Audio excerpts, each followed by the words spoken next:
Assalamualaikum warahmatullahi taala wabarakatuh. Sebelumnya perkenalkan, nama saya Kacung Hendarto dari Prodi Ekonomi Syariah ES semester 6 kelas B. Yang mana saya di sini akan mempresentasikan peta konsep saya yang berjudul Teori Kritis Pijakan Kajian Sosiologi Ekonomi di Era Postmodernisme. Baik, untuk mempersingkat waktu langsung saja.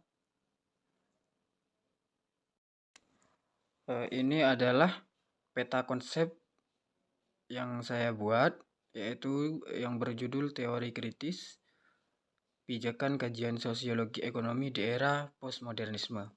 Baik,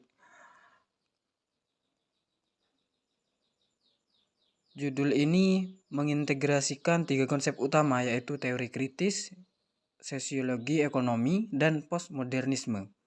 Nah, judul ini menggambarkan bagaimana kajian sosiologi ekonomi di era postmodernisme. Nah, didasarkan pada teori kritis. Yang kedua yaitu teori kritis. Aspek teori kritis. Teori kritis ini adalah pendekatan yang menganalisis struktur kekuasaan dan ideologi dalam masyarakat. Kemudian analisis kekuasaan. Ada analisis kekuasaan ini dalam teori kritis mengkaji bagaimana kekuasaan dijalankan dan dipertahankan. Ini penting untuk memahami dinamika sosial dan ekonomi. Kemudian dominasi budaya. Dominasi budaya meneliti bagaimana budaya itu dominan mempengaruhi nilai dan norma sosial yang berperan dalam mengontrol masyarakat. Kemudian poin yang terakhir ada kritik ideologi, yang mana kritik ideologi ini berfokus pada mengkritisi ideologi yang mendukung struktur kekuasaan yang ada ini, membuka jalan bagi perubahan sosial. Kemudian ada poin sosiologi ekonomi, yaitu aspek sosiologi ekonomi. Sosiologi ekonomi itu mempelajari hubungan antara institusi sosial, relasi sosial, dan proses ekonomi.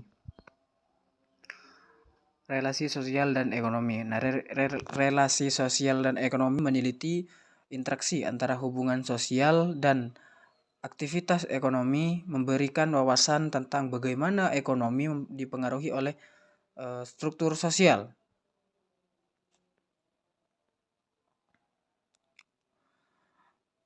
Kemudian ada struktur kelas dan ada pasar dan kekuasaan. Struktur kelas ini mengkaji pembagian kelas dalam masyarakat dan dampaknya terhadap distribusi kekayaan dan kekuasaan.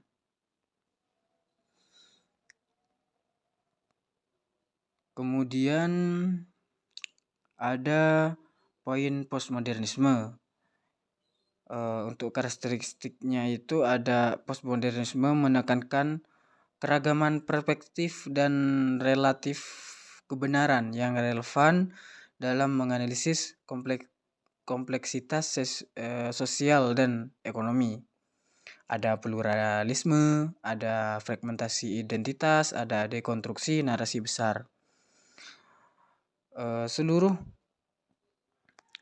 dari teori kritis sampai dengan pasar dan kekuasaan dan dekonstruksi narasi besar ini saling berkaitan, saling berhubungan. Mungkin ini saja yang bisa kami sampaikan. Akhirnya, wassalamualaikum warahmatullahi wabarakatuh.